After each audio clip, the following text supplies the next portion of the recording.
बोहू मृत्यु देखि टळी पड़िले सासू। बलांगीर सहर में देखा मिली अभावनीय घटना। बोहूर झुलंता मृतदेह देखि सासुर चलीगला जीवन। पारिवारिक कलह को नहीं घर भितर दौड़ी लगाई झुली पड़िले बोहू। घरे नथिला पुओ। एही अघटन संपर्क में फोन करी सूचना देले माँ। पुओ घरे पहुंचवा पूर्व हृदघात माँ चलीगले आर पारिकू। बोहूर झुलंता मृतदेह देखि हृदघात सासू आखि बुझिथिबा आलोचना हेउछि। बलांगीर सहर इंदिरानगर रे घटिछि एभली अभावनीय घटना। सूचना अनुसार इंदिरानगर गौरहरी साहू स्त्री आनंदिनी घरे दौड़ी लगाई आत्महत्या करथिले। घरे सही समय आनंदिनी दिव्यांग ससुर एवं सासू जंबुवती थिले।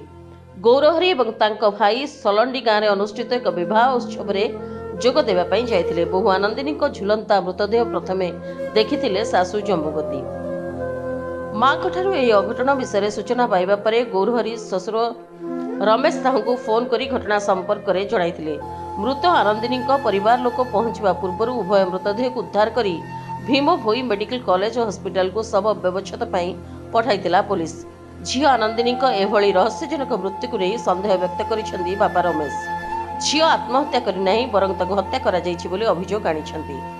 गौरगोठ अंचलर आनंदिनी दीर्घ 11 वर्ष तले गौरहरी सह विवाह बंधन में बांधी होते। वर्तमान आनंदिनी पछरे छाड़ी जाइछंती तांकर 2 जमज संतान।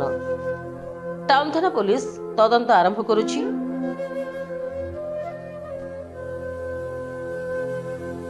Bureau report PS news Bharat.